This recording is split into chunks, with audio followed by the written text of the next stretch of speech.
Hello champions, a very very very good evening to all of you. Welcome back to my YouTube channel.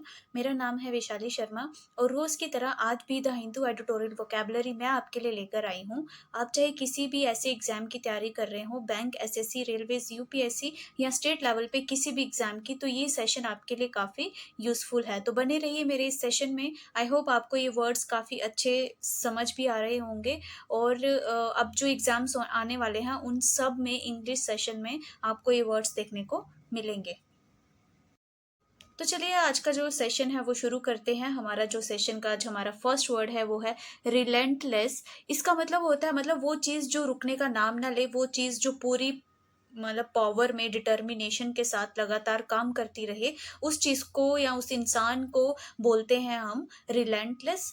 तो continuing इन अ determine वे without any interruption. ठीक है, synonym है इसका perpetual और एंटेनियम है इसका स्पॉडिक। स्पॉडिक का मतलब होता है रुक रुक के होना। ठीक है, इंटरमिटेंट का भी मतलब वही होता है, मतलब चीजें क्या हो रही हैं, रुक रुक के हो रही हैं, धीरे धीरे धीरे धीरे। और एग्जाम्पल है इसका the relentless rain caused flooding in many areas disrupting daily life for the residents. तो अ, तो ये जो लगातार बारिश हो रही है उसकी वजह से ये जो बाढ़ आ गई है बहुत सारे एरियाज में, जिसकी वजह से लोगों की जिंदगी प्रॉब्लम में आ गई है। नेक्स्ट वर्ड है हमारा स्पर्ट। स्पर्ट का मतलब होता है किसी चीज में उछाल आना। ठीक है, किसी चीज में उछाल आना, इंक्रीज होना, तो उसको हम बोलते हैं स्पर्ट। तो a short sudden increase in activity और ग्रोथ। ठीक है, बूम होना, इंक्रीज होना, उछाल आना किसी चीज में, उसको हम बोलते हैं स्पर्ट। और सिनोनिम है इसका बूम, अपसर्ज। एंटेनियम है कंटेनमेंट और सप्रेशन, मतलब रोक देना। ठीक है, एग्जाम्पल है the company experienced a spurt in sale after launching their new product. Company ने उछाल देखा जब उन्होंने अपना जो न्यू प्रोडक्ट था वो लॉन्च किया। आते हैं हमारे नेक्स्ट वर्ड पे। नेक्स्ट वर्ड है हमारा इम्प्यूनिटी। इम्प्यूनिटी का मतलब होता है freedom from punishment for something that has done that is wrong और इलीगल। मतलब पनिशमेंट से फ्री होना, दंड से फ्री होना, उसको हम बोलते हैं इम्प्यूनिटी। सिनोनिम है इसका एक्सेम्पशन और एंटेनियम है इसका अकाउंटेबिलिटी, मतलब कि पनिशमेंट मिलना। ठीक है, एग्जाम्पल है the unchecked spread of miss information on social media platform has led to a sense of impunity among those who create and share false content। गलत इंफॉर्मेशन फैलती चली गई सोशल मीडिया पे, जिसकी वजह से लोगों को लगता है या लोगों को लगता था कि उनको इम्प्यूनिटी मिलेगी, मतलब उनको इम्प्यूनिटी मिली हुई है, मतलब उनको एक फ्रीडम मिली हुई है। कोई मुझे कुछ नहीं बोल सकता, मतलब वो लोग सोचते हैं कि हम सोशल मीडिया पे कुछ भी मिस इन्फॉर्मेशन शेयर करेंगे तो हम पनिशमेंट से क्या है, फ्री हैं।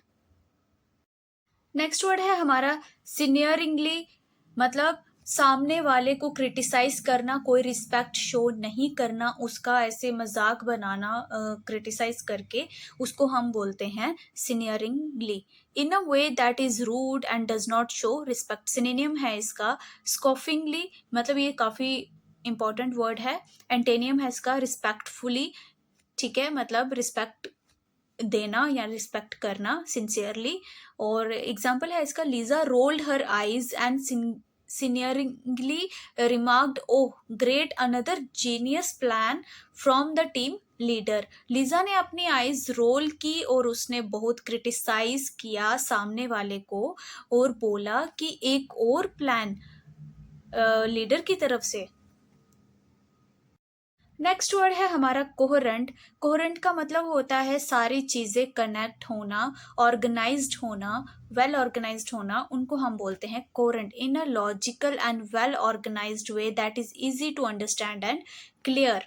सिनोनिम है इसका लुसिडली और कोजेंटली। एंटेनियम है इसका एम्बिग्युअस। तो एम्बिगस का मतलब होता है नॉट क्लियर, मतलब कोई भी चीज़ जो है वो क्लियर नहीं है, ऑर्गेनाइज्ड नहीं है। तो एग्जाम्पल है इसकी the novel's plot was well structured allowing the various story lines to come together coherently in the end novel की जो स्टोरी थी वो बहुत अच्छे से स्ट्रक्चर्ड थी, बहुत सारी स्टोरीज साथ आ रही थी कोहेरेंटली। नेक्स्ट वर्ड है हमारा ब्रेजन। ब्रेजन एक बहुत ही नेगेटिव वर्ड है। ब्रेजन का मतलब होता है किसी ने बहुत ही बेकार शेमलेसली काम किया है तो उसको बोलते हैं हम ब्रेजन। तो obvious without any attempt to be hidden, मतलब विदाउट छुपे, विदाउट शेमलेसली उसने कोई ऐसा काम किया है उसको हम बोलते हैं ब्रेजन। तो सिनोनिम है इसका फ्लैग्रेंट और ब्लैटेंट, और एंटेनियम है इसका ऑब्सक्योर, मतलब नॉट ओपन। ठीक है, एग्जाम्पल है he told me a brazen लाई, उसने मुझे एकदम खुल्लम खुला झूठ बोला। आई होप आपको आज का सेशन अच्छे से समझ आया होगा। तो मिलते हैं कल के सेशन में।